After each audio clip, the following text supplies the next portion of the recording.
Now on BBC4, unravelling the complex history of the Middle Eastern conflict, Peter and Dan Snow visit the site of the so-called Yom Kippur War of 1973 in 20th century battlefields.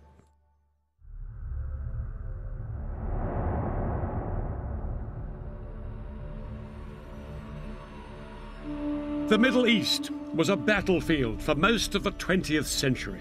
But one of the hardest fought wars of all was in 1973, when Egypt and Syria launched a surprise attack on Israel on the Jewish holiday of Yom Kippur.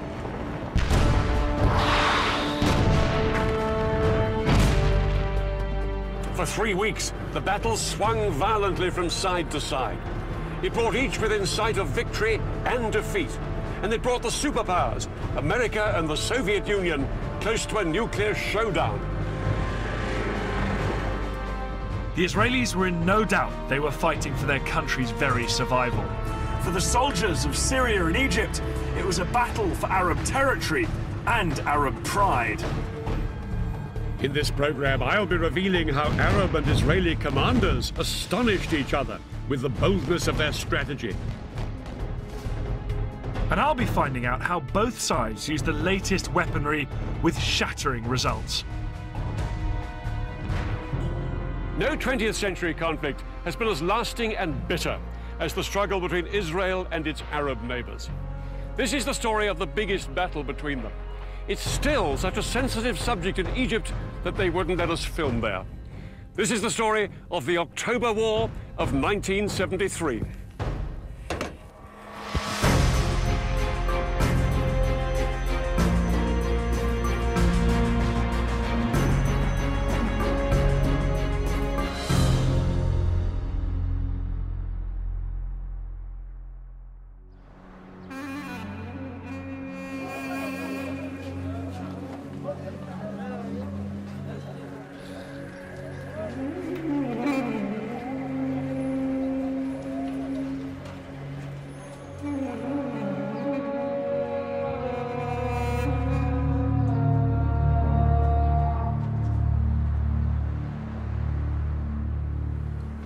This concrete security barrier here runs through Jerusalem and hundreds of miles to the north and the south. On this side live predominantly Muslim Palestinian Arabs. On this side, the largely Jewish population of Israel. The 8-metre-high barrier, which the Israelis started building in 2002, is the most powerful symbol of the hostility between Jews and Arabs, which still remains after nearly a century of conflict. The Israelis say that they built this barrier to keep out Palestinian terrorists. The Palestinians say it's just Israel's way of grabbing more of their land. And that's what this conflict has always been about: land. Land known at the beginning of the 20th century as Palestine. Back in 1917, the British controlled Palestine, and they promised the Jews a homeland here. The problem was, there were more than 10 times as many Arabs as Jews already living in Palestine. And as hundreds of thousands more Jews poured into the country, open fighting broke out between them. By 1947, things were so bad, the United Nations stepped in with a plan. This is how Palestine looked then. Lying on the eastern edge of the Mediterranean, it was bordered by Lebanon, Syria, Transjordan, and Egypt. The United Nations suggested partition. The Palestinians would keep land here, here, and here, and the Jews would have the rest. Jerusalem would be an open city shared by everyone.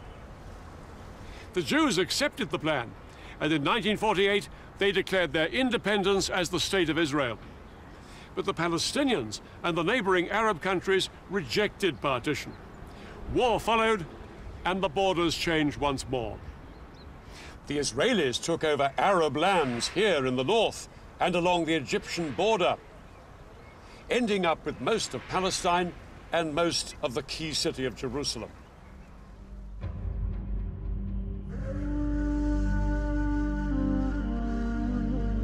Tens of thousands of Palestinians fled or were expelled from their homes. These refugees headed to neighboring Arab countries, creating a refugee crisis that lasts to this day. One night everyone was awakened to the sound of people. Go, go, the Jews are coming. Yeah, I can still recall the voice and the ensuing chaos. Within a short period of time, the entire village was marching out, carrying bare essentials, bedding on a mule, some clothing, some food. The Arabs refused to recognize this new state of Israel, and their resentment at the loss of Palestinian homes and land grew. For their part, the Israelis felt vulnerable, surrounded on all sides by hostile Arab enemies. Over the next 20 years, there was regular fighting along the borders. In 1967, things finally came to a head. On the morning of June the 5th, Israel launched a preemptive strike against Egypt. It was followed hours later by attacks on Egypt's allies, Syria and Jordan. It would become known as the Six-Day War. Almost 200 pilots of the Israeli Air Force took part in an incredibly ambitious airstrike. Their mission was to wipe out the Egyptian Air Force, the largest in the Arab world.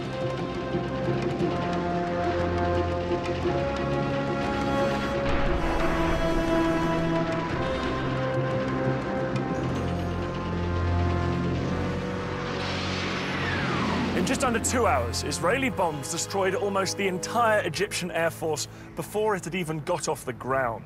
Next, Israel launched strikes on the air forces of Jordan and Syria. By the end of the day, Israeli pilots had won total control of the skies. Not very far away, there were some military bases, and they had been attacked early in the morning. There was nothing announced, and we didn't know what was going on. Defeat was unfolding right there.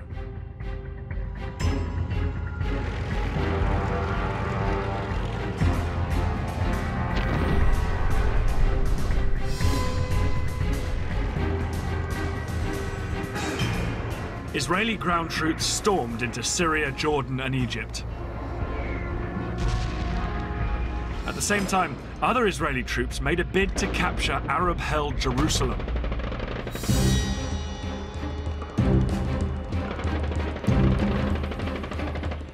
On June the 7th, just 2 days into the war, Israeli paratroopers charged through this gate into the old city.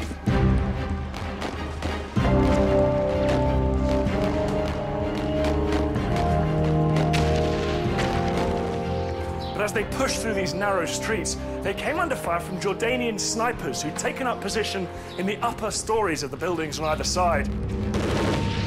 The Israelis pushed on. It took them a few hours to clear out these last pockets of resistance, but by early afternoon, the whole of Jerusalem was in Israeli hands. I took out the Israeli flag, which I carried with me the whole time, and waved it. I hung the flag on the fence. My commander, who was the toughest among us, was standing next to me. He burst into tears underneath his steel helmet. Another friend was weeping, a chain of bullets wrapped around his neck. In the days that followed, Israeli troops drove back the soldiers of Jordan, Syria, and Egypt. In 6 days, the Israelis had won the war. The defeated nations counted the cost.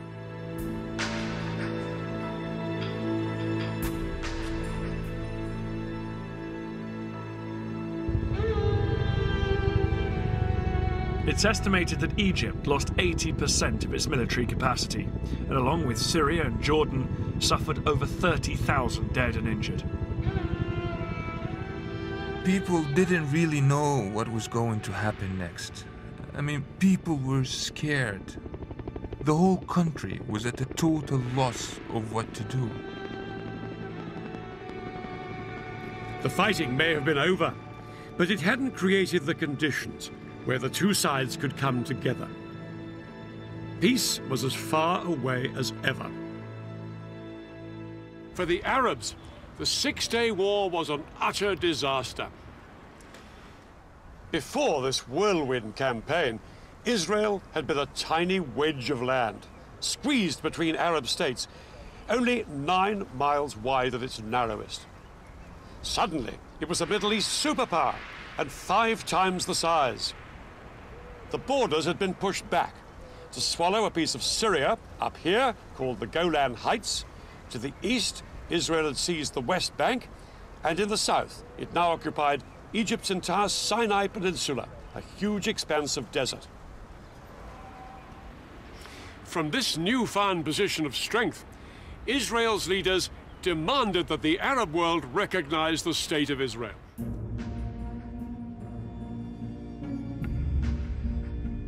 Arab leaders met in Sudan to formulate their response. They were emphatic. They would not recognize Israel and insisted on a total Israeli withdrawal from the territories it had just occupied. Over the next few years, both sides became entrenched, and nowhere was this more visible than along the new border with Egypt. The Suez Canal.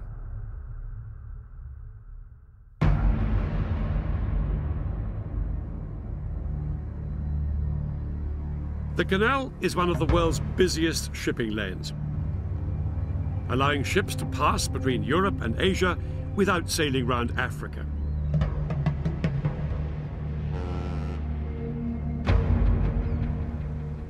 But after the Six-Day War, this international waterway was closed to shipping as sporadic fighting between both sides continued to flare up.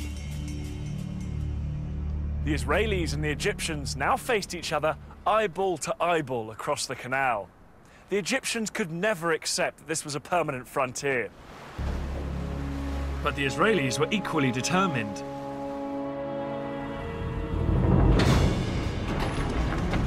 Egyptians now watched in horror as the Israeli military machine went to work. All along the Suez Canal, the Israelis built a massive network of walls, forts and trenches that became known as the Bar Lev Line.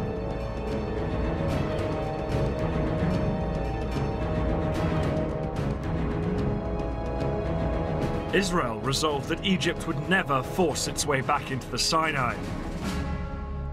But they weren't just relying on the Bar Lev Line for defense. The Israelis also had a system for rushing troops to the front line.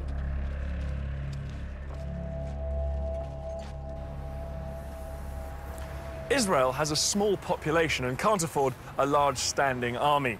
So every male Israeli does 3 years national service and remains a reservist into his 40s or 50s, ready to be mobilized in times of war. Today, females also do national service and they can also be called up if war breaks out. 30 years ago, an army of 250,000 men could be mobilized within 72 hours if the Arabs showed signs of attacking. But after the Six-Day War, that didn't seem very likely.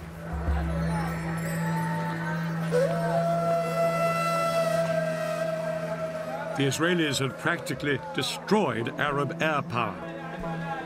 Israeli intelligence was now sure the Arabs wouldn't try anything until they'd rebuilt their air forces. And that would take another 10 years. The Israelis were now supremely confident that if their neighbors so much as twitched, they would batter them into submission once more.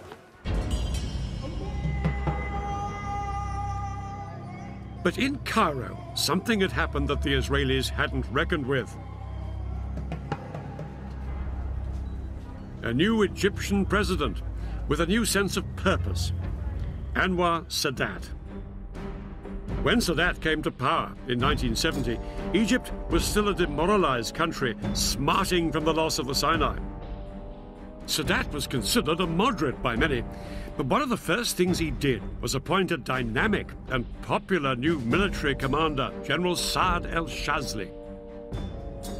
Shazli was given the job of revitalizing Egypt's poorly trained and under-equipped army, because Sadat was determined to do what the Israelis least expected: fight back.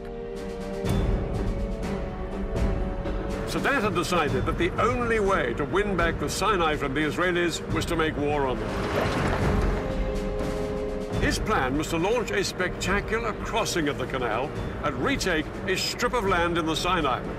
Sadat hoped that this would force the Israelis to negotiate a withdrawal from the rest of Sinai. But for this plan to work, Sadat was going to need help. Sadat found a willing ally in the Soviet Union, as the Israelis had with the USA. In the 1970s, both the United States and the Soviet Union were adamant that neither superpower would dominate the oil-rich Middle East. The Soviets provided Egypt with the latest surface-to-air missiles, called SAMs. These missiles, supported by thousands of conventional anti-aircraft guns, could effectively paralyze the Israeli Air Force. The Egyptian commander, General Shazli, would not have to rely on his weakened air force to deal with Israeli warplanes. Nor would Sadat attack alone. Another of his allies, President Assad of Syria, would be joining in the fight. The key to the Egyptian plan was a surprise coordinated ground attack on Israel. The Syrians would attack on the Golan at exactly the same moment as the Egyptians struck along the entire length of the canal. But Shazli knew that no matter how stunned the Israelis might be by this two-pronged offensive, they would soon counterattack with their most lethal weapon, their air force. And that was where the SAM missiles came in. Shazli concentrated his SAMs along the Suez Canal. These missiles could bring down any Israeli planes that came within 15 miles. The SAMs and regular artillery guns would create a protective umbrella, shown here in red, under which Egyptian boats and infantry could cross safely. They would then seize the forts of the Bar-Lev line and secure a strip of land a few miles deep into the Sinai. The date of the attack was set for October the 6th, when the tides would give the most favorable conditions for crossing the canal. But October the 6th was also the holiest day of the Jewish year, Yom Kippur, when Israelis would be at home or the synagogue. With their plans in place, the Egyptians and their Syrian allies set about ensuring that the Israelis had no idea they were about to be attacked on two fronts.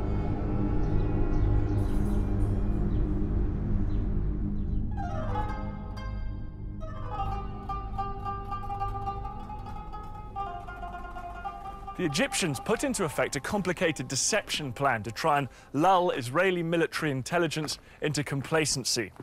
They had been gradually mobilizing their reserves, but at the beginning of October, they demobilized 20,000 men and sent them home.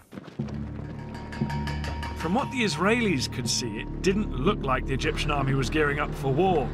As for the Egyptian soldiers based beside the canal, they were told to act as if nothing much was up. They could go swimming and bask in the sun in full view of the Israeli troops in the forts of the Bar-Lev line. Any military activity the Israeli lookouts did spot appeared to be just another regular exercise. By day, they watched as Egyptian troops came close to the canal to carry out maneuvers.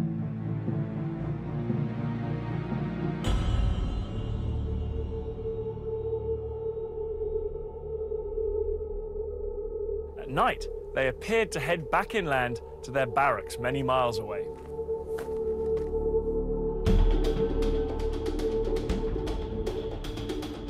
Hundreds of miles to the north, the Syrians on the Golan appeared to be doing the same. But in fact, these troops weren't withdrawing every evening. Under cover of darkness, more and more Arab soldiers were massing on both fronts. We started to train with real ammunition. We were also told we were going to Suez. We started to take our tanks, our amphibious unit on the railroad at night only, so the civilians couldn't see.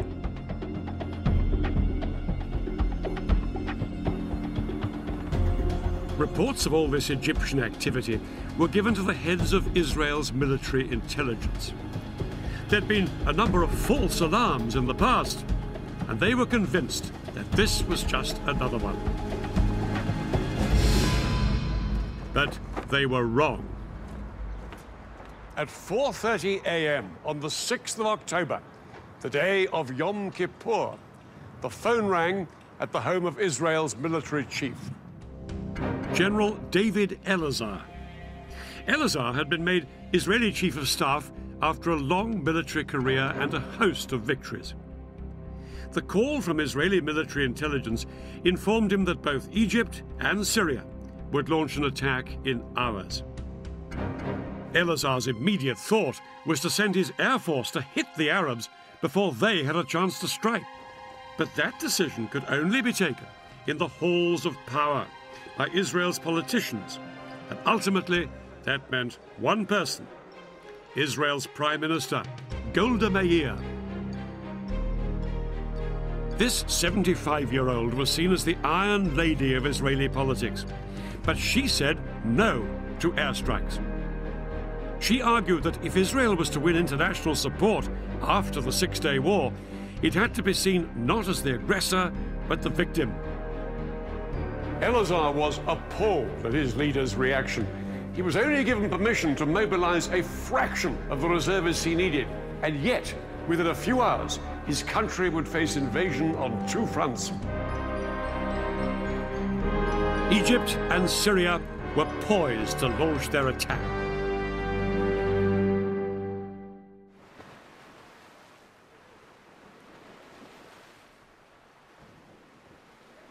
Just before 2 o'clock, the Egyptians put their part of the plan into action.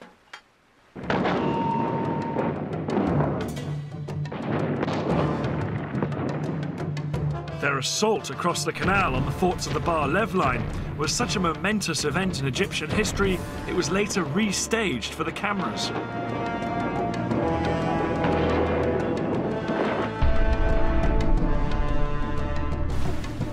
Thousands of Egypt's best-trained commandos crossed the Suez Canal in rubber dinghies. They landed on the east bank in the gaps between the forts of the Bar-Lev line. The Egyptian commandos then scrambled up the high sand ramparts. They attached rope ladders to make it easier for the soldiers following on behind them.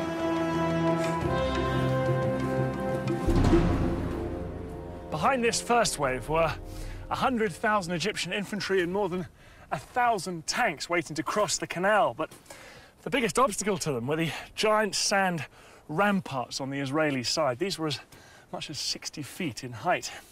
It was impossible for the Egyptian tanks and heavy artillery to climb up and over them. The Egyptians experimented with using dynamite to blow holes in them, but this was found to take far too long. But then one junior engineer officer had a flash of genius. He suggested using high-pressure hoses to blast the ramparts with water from the canal.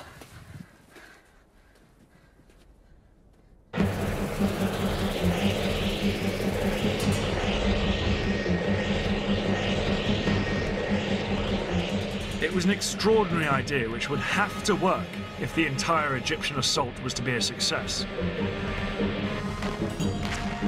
4 hours into the attack, and with fighting raging around them, the Egyptian engineers finally broke through the ramparts, and the first tanks started to pour through. I never believed I would see the day when I was in Sinai. But this was actually Sinai. I looked back at the West Bank and all the green on the other side, and to the east, all I could see is desert. It was good feeling. The eastern bank of the canal now became a battlefield. The Israelis manning the forts sprayed machine gun fire at their Egyptian attackers to try and stem the tide. But within 2 hours, 23,000 of Egypt's infantry were on the east bank and had advanced up to 1 mile into Sinai.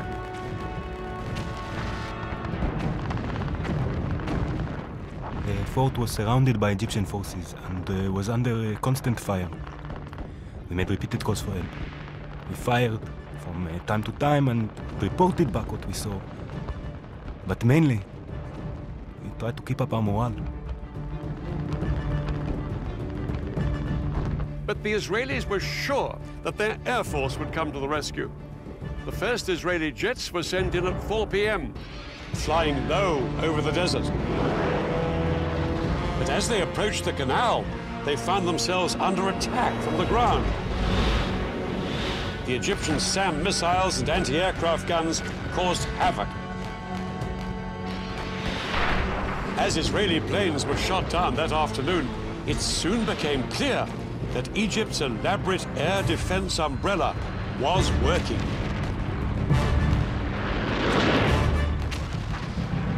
Israel's single greatest weapon, its air force, was virtually powerless to hold back the Egyptian onslaught.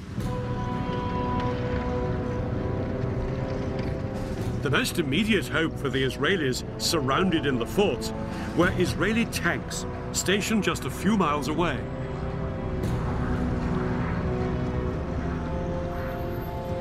The Israeli tanks raced towards the canal. They thought they'd throw the Egyptians back as easily as they had done in 1967.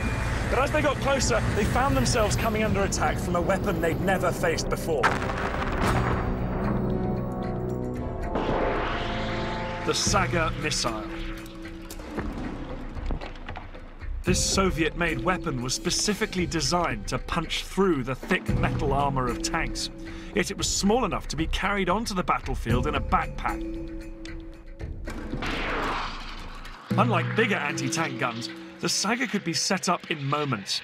This lightweight piece of kit was made all the more lethal because the missile could be steered onto its target.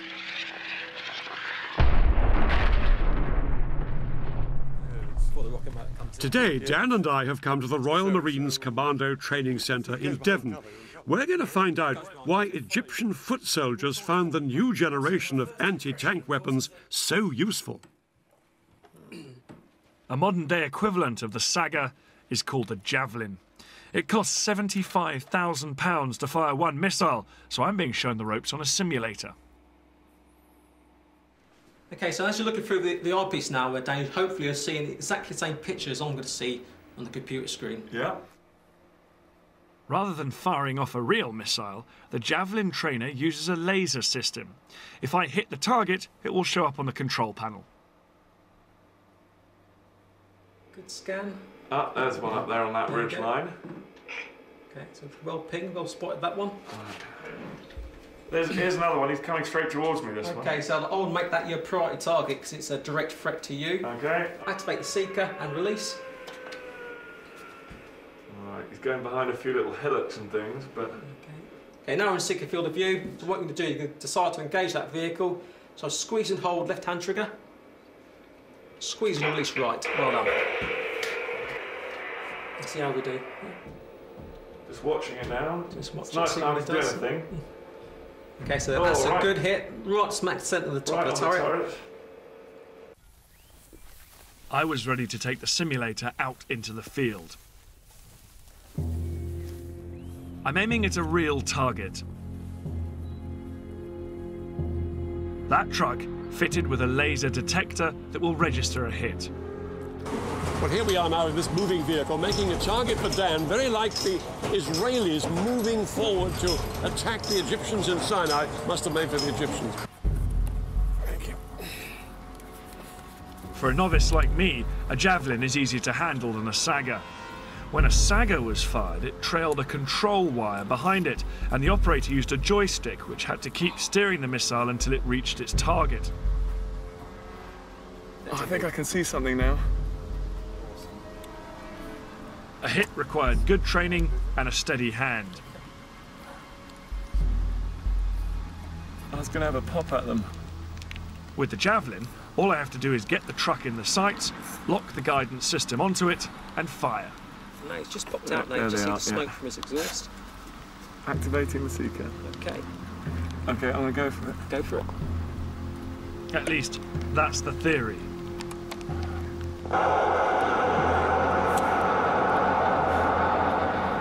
God, it's tricky with that wobble when you just try and get the track gates on the target. Did I miss? Fortunately, that's a no result, which means you've missed. I really had no idea where Dan was. This is where the old speed of dual starts to come into it now. His state-of-the-art Javelin can hit my vehicle from over 2 kilometers away, a similar range to the Sagas in 1973. No wonder the Israeli tank drivers were taken by surprise as they headed towards the Suez Canal. They simply couldn't see the Egyptians lying in wait with the Sagas.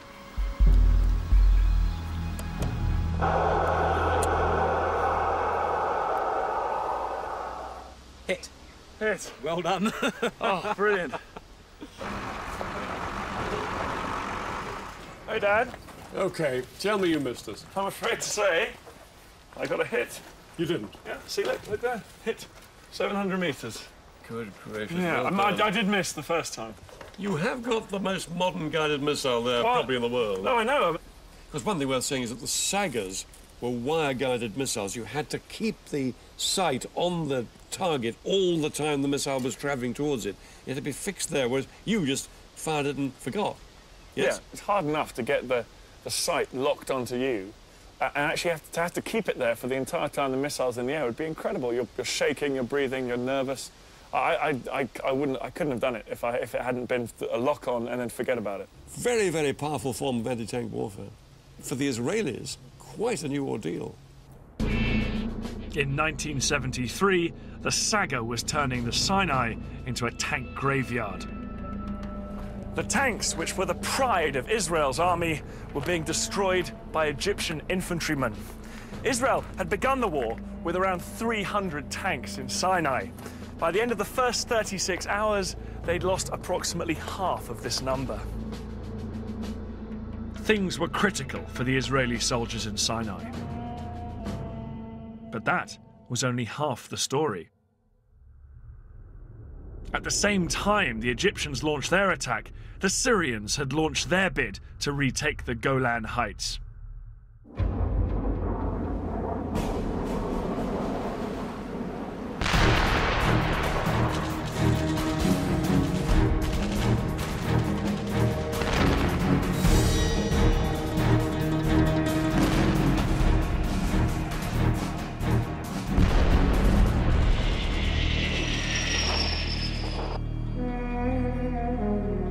The fertile soil of this battlefront couldn't have been in greater contrast to the arid desert of the Sinai. The Golan Heights had been a valuable prize when the Israelis captured them in 1967. These Golan Heights provided Israel with more than just good farmland. They afforded security, too. This is the Golan here, once part of Syria, occupied by Israel since 1967. The area is no more than 15 miles wide, and it ends with a steep slope down to the River Jordan. To Israelis, the Golan was a vital buffer between their heartland and Syria. Despite this, only 170 Israeli tanks and 400 soldiers were stationed in the front line on the Golan. Most of the Israeli forces were here in the north, because Israeli commanders felt this was the most likely place for any Syrian assault. But when the Syrians made their move, their 1,200 tanks and 60,000 men attacked all the way along the line. 6 hours into the battle, the Syrians' overwhelming strength was beginning to tell, and their tanks broke through, down here in the more lightly defended south. By nightfall, they'd almost reached the western edge of the heights, where they could look down on the River Jordan. If Syrian tanks could now seize the vital bridges across the Jordan, they'd be able to pour across the river into Israel's heartland.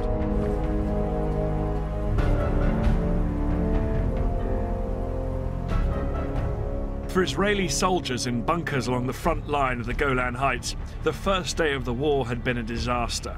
Their strong defensive positions had done little to halt the Syrian advance.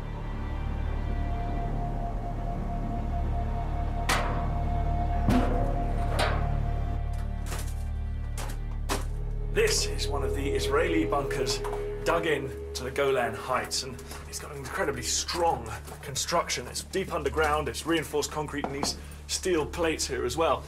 The amazing thing about 1973 is these strong points were so difficult for the Syrians to take, they didn't even bother trying. They simply bypassed them with their tanks and kept pushing forward.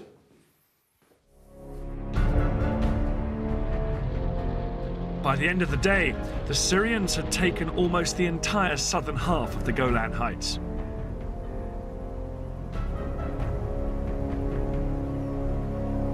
It was a nightmare situation for Israel. It had been caught unawares with far too few troops on both front lines. All Elazar, the Israeli chief of staff, could do was to mobilize every single reservist in the country. In towns, villages and farms across Israel, news filtered out that their country was under attack. Because it was a holiday, TV and radio was off the air, and so soldiers on motorbikes had to race through built-up areas, calling up the reservists.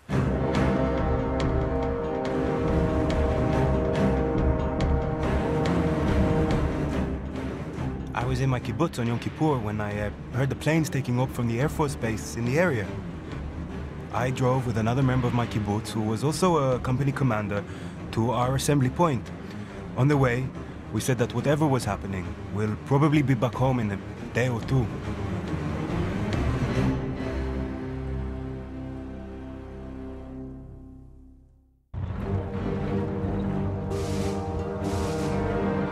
Men and tanks headed out towards both fronts, but it would take 2 long days before they'd be ready to mount a counterattack.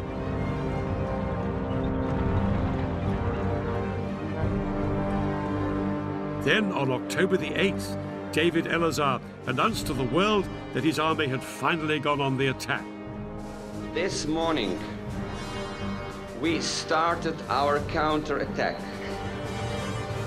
and we shall break and destroy completely all the attacking forces. Elazar's first push was in the Sinai desert. The Egyptians had known that the Israelis would always counterattack, and they'd been lying in wait for just this moment. As soon as the Israeli tanks came into view, they let rip with devastating rocket, artillery, and Saga missile fire.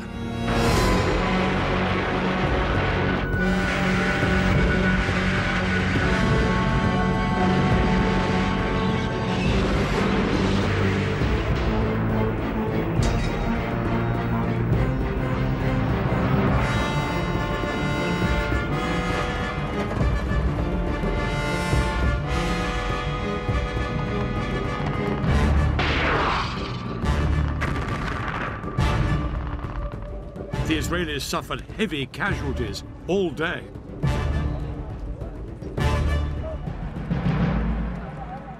At least 50 of their tanks were destroyed or disabled. To the Israelis, it was abundantly clear this was no longer the poorly trained Egyptian army they'd fought in the past. By the end of the day, Israel was facing catastrophe. Israelis had believed that once their army was in place, they would be victorious. Now they had to face the shocking truth that this hadn't happened. Prime Minister Meir sent an urgent request to the Americans, begging them to resupply the country. Under attack on 2 fronts, Israelis felt their country was about to be squeezed out of existence. It would need a bold change of strategy to save the day.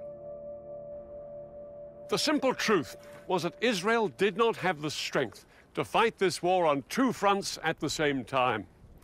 Elazar had to concentrate his strength on one front before he tried to roll back his enemy on the other.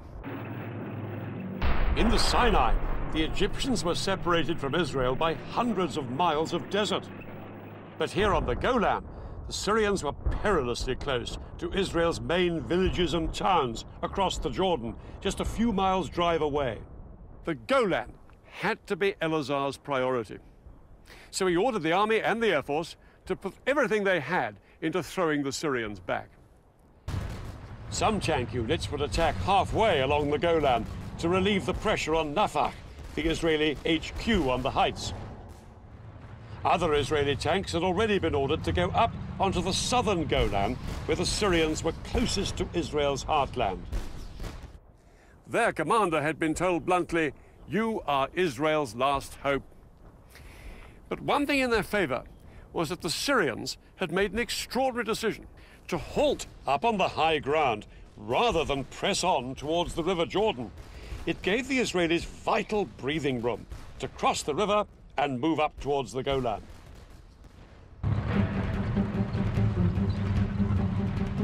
On the night of October the 8th, Israeli tanks stormed the Syrian positions.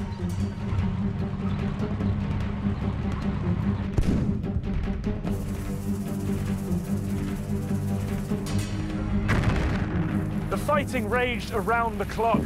The Soviets had given the Syrians their latest infrared night fighting equipment. The Israelis had nothing of the kind.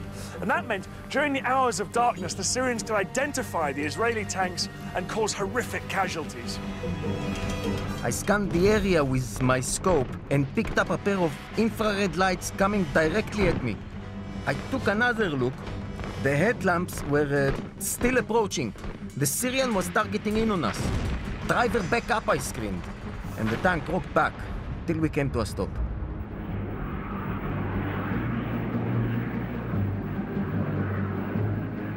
But as day broke, the Israeli ground troops got some much-needed relief from their air force.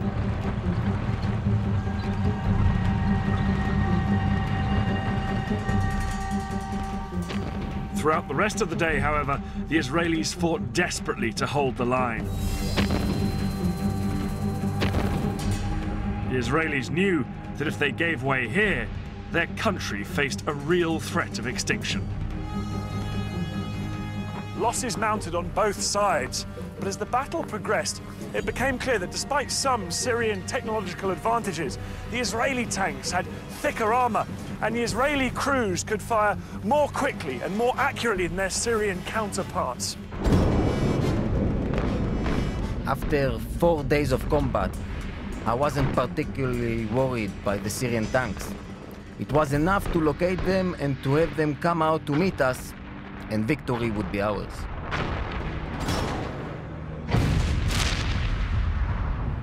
By the 10th of October, 4 days into the war, there was an astonishing turnaround. The Syrians were in full flight from here on the Golan. Israel's tanks chased them into Syria itself, and soon the Israelis were within shelling distance of the Syrian capital Damascus, just 30 miles off that way. Syrian President Assad sent a message to President Sadat, urging the Egyptian leaders to do something to relieve the pressure on Syria. And now Sadat made a momentous decision. Down on the Suez Canal, Sadat ordered his men to thrust way beyond the strong defense line they had established on the east bank of the canal. Their objective, strategic passes through these mountains. But to get there, they'd have to leave the safety of their SAM missile umbrella way behind them. It was a high-risk strategy, and Shazli was appalled by the decision. But Sadat was immovable. What followed would be one of the biggest tank battles in history.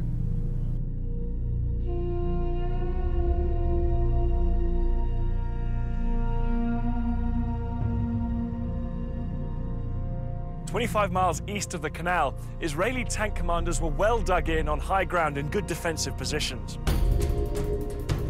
Across the open desert, they could see the sand being kicked up by hundreds of advancing Egyptian tanks.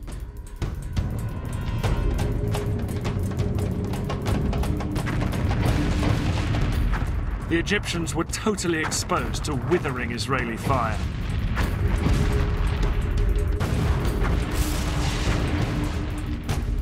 But over the following hours, the Egyptian tank brigades repeatedly tried to push further east into the Sinai. As the Egyptians moved out beyond the protective cover of their SAMs, Israeli aircraft rained down bombs on the exposed Egyptian tanks.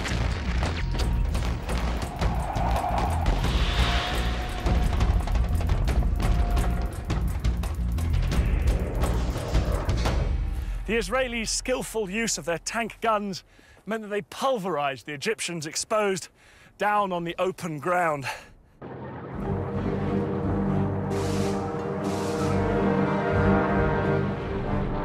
The Israelis knocked out an estimated 260 Egyptian tanks. They lost only 20 of their own. Yeah, we fought hard. It was a successful tackle. And what made it possible was the fighting spirit of our soldiers. This battle was a turning point in the war. Now the war started to swing in Israel's favor. By October the 15th, the Americans had responded to Prime Minister Meir's request for resupplies. For days, American planes arrived in Israel with huge numbers of tanks, shells and new planes. Israel was in a much stronger position. Eleazar and his commanders were determined to force the Egyptians back across the canal. They now planned an exceedingly ambitious and risky operation, and a man who would play a key part in it was General Ariel Sharon. Sharon would later become Israel's prime minister, but in '73 he was one of the country's most dynamic generals and immensely charismatic. He just left the army that summer, but when war broke out, he was recalled. His detailed knowledge of the Sinai, where he'd fought during the Six-Day War, would prove invaluable in framing Israel's audacious new plan. The Egyptians on the east bank of the canal were split into two armies, one in the north and one in the south. 100,000 men and about 1,000 tanks, well dug in and well defended by minefields. They looked impregnable, but one of Sharon's patrols had discovered a narrow gap, just 1 mile wide, between the two armies at this spot, where the Suez Canal joined a large salt lake. Sharon was ordered to push through here with his tanks, widen the gap, and secure a corridor through to the canal. The Israelis would bridge the canal, and hundreds of tanks would then pour across it and fan out north and south to cut off the Egyptians from behind. The Egyptians' positions on the eastern canal bank would then be untenable. For the Israelis, the whole operation would be fraught with danger. The biggest threat was an Egyptian stronghold here, called Chinese Farm. It was just north of the planned Israeli corridor. Sharon had to neutralize the Egyptians at Chinese Farm if the Israeli plan was to succeed. But what the Israelis didn't know was just how big the Egyptian presence was at Chinese Farm. Large numbers of Egyptian tanks and infantry were gathered there. Unaware of how outnumbered they were, at dusk on October the 15th, the Israeli assault force moved in. Sharon's tank crews approached Chinese Farm to make their surprise attack. They moved in from 3 different directions, but the Egyptian position was a lot stronger than the Israelis had expected. A ferocious night battle erupted between the Israelis and the Egyptians. Both sides now faced the same problem. The fighting was at such close quarters that it was difficult to tell who was friend and who was foe. At one point, when my tank had stopped, an Egyptian soldier climbed onto it and asked me in Arabic for a cigarette. He thought we were Egyptians. I bent down and pulled the pin on a grenade and tossed it at him.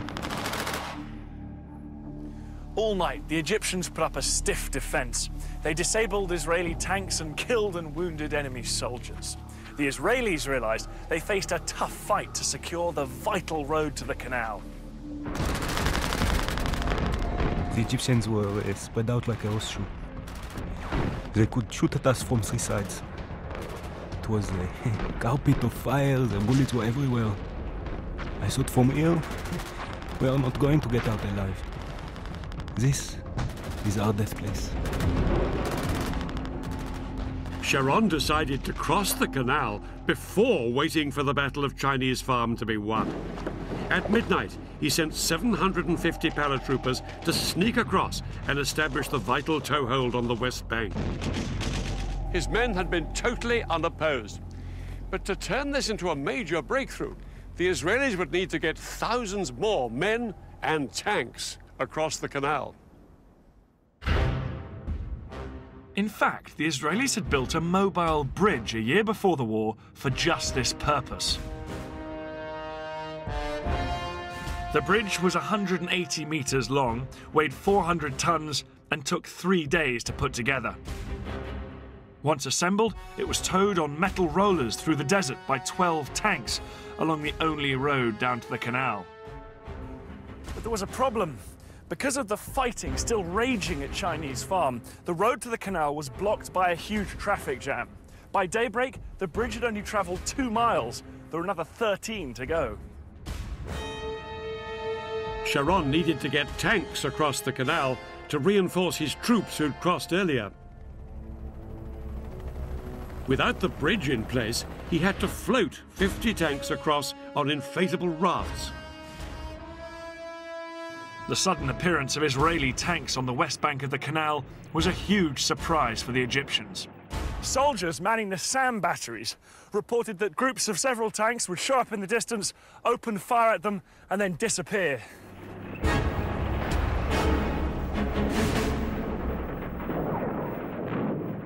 Later that day, on the evening of October the 16th, the Israeli Prime Minister Golda Meir triumphantly told the Israeli parliament their troops had crossed the canal into Africa.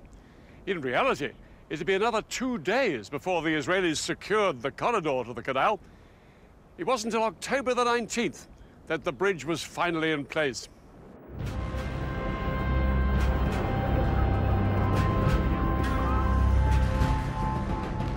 As Israeli tanks surged across the bridge, they came under heavy bombardment from Egyptian artillery and aircraft. But the tanks pushed on to their first objectives on the West Bank, Egypt's SAM missile sites. Once these missiles were destroyed, Israeli warplanes swept into the attack in support of the tanks fanning out north and south on the west bank of the canal. Egypt's Third Army, here on the east bank, was soon in danger of being surrounded. Shazli urged that some units should be pulled back here to the west bank to fight the Israelis. President Sadat replied abruptly, "No retreat."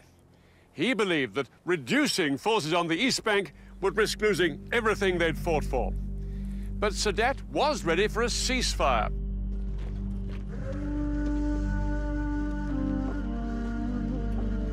It was announced on the 22nd of October. The Israelis agreed to the ceasefire as well, but in reality ignored it and pushed on south to secure more land west of the canal.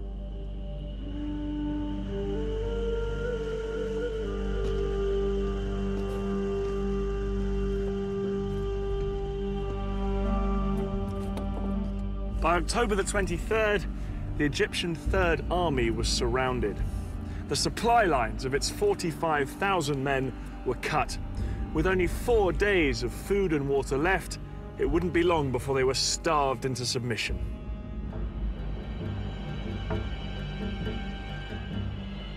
Some Egyptian soldiers were so desperate they surrendered. Others hung on. No food come to us, no munitions come to us, no evacuation of any injured, no water, and we didn't need gas because we weren't going anywhere. And just when it seemed to be over, the war took a dramatic turn. It was at this critical moment that Egypt's most powerful ally, the Soviet Union, made one final bid to help the Egyptians. The Soviet president, Leonid Brezhnev, told the Americans unless they agreed to send a joint US-Soviet peacekeeping force to the Middle East, he would send Soviet troops on their own. The Americans were determined that no Soviet troops would enter the Middle East. In a sudden escalation, America put its nuclear forces on alert. US nuclear missiles were readied in their silos, and 2 aircraft carriers with nuclear strike forces were ordered to the eastern Mediterranean. The implied threat of nuclear war forced Brezhnev to make a choice: to escalate or to climb down.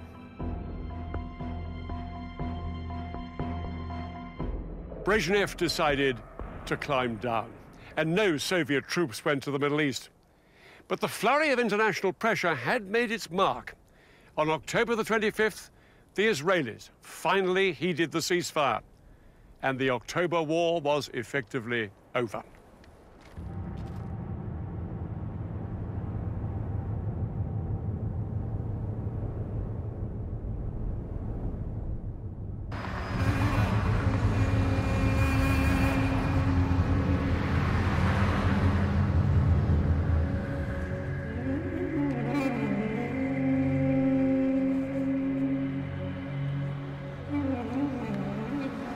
It's hard to say who was the clear victor in this war. The Israelis, who saw both their fronts shattered by surprise attacks, made an astonishing military comeback. But the Arabs gave Israel a real shock. For many Israelis, the 9,500 soldiers killed or wounded during the October War was an unacceptably high price to pay. They blamed their government for failing to heed the warnings that war was imminent. Israeli confidence was shattered. They were no longer the invincible military power that they had thought they were. Despite the fact they'd suffered up to 30,000 casualties, perhaps in the end, the side that gained the most from this war was Egypt. The Egyptian crossing of the canal was seen as a major military achievement that restored Arab pride and gave President Sadat the confidence to make a spectacular bid for peace.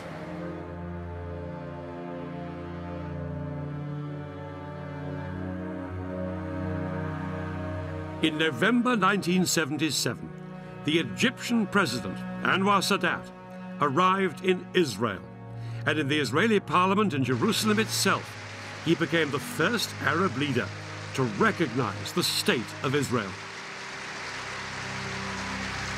ولقد جئت إليكم اليوم على قدمين ثابتتين. Israel and Egypt were now on the road to peace, which culminated in 1982 with what Sadat had always wanted: a complete Israeli withdrawal from the Sinai.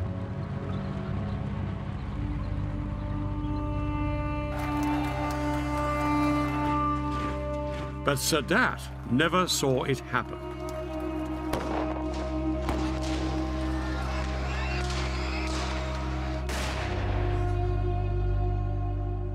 On October the 6th, 1981, the 8th anniversary of the war, Anwar Sadat was assassinated by gunmen opposed to his peace treaty with Israel. The October War had claimed its last victim.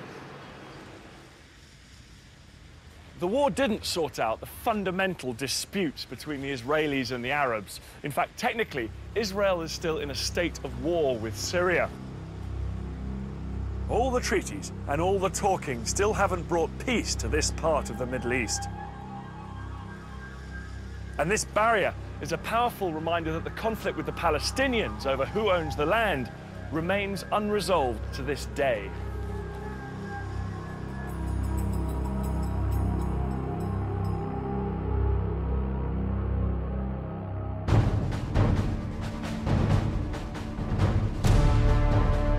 Next week, 20th century battlefields brings you the Falklands War.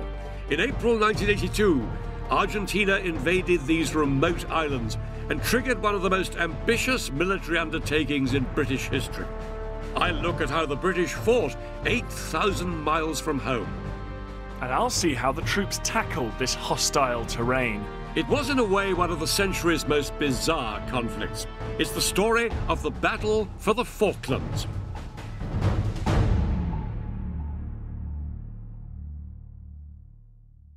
Our planet is bursting with life. It's exactly 100 years, almost to the day, that the first human being stood right here. For over 40 years, the BBC and the Open University have been making great programs together. I'm going in search of a world where goddesses ruled the heavens and the earth. It was the empire on which the sun never set. And now there are so many more ways to learn and get involved. It's interactive and it's mobile. This revolutionary breakthrough in knowledge. Follow the link to the OU and take part in our Bang Interactive Challenge. Bringing learning to life. The BBC in partnership with the Open University. New York mobster Frankie the Fixer is relocating. It ain't safe around here no more. I'm thinking Lilyhammer. But some things get lost in translation. The sheephead. It's my dinner. You open to call the police? Maybe people think differently here. Some things don't. Let's go take care of a little business, huh? Is this a threat? Maybe that's just cultural differences. New comedy drama Lilyhammer continues Tuesday at 10 on BBC 4.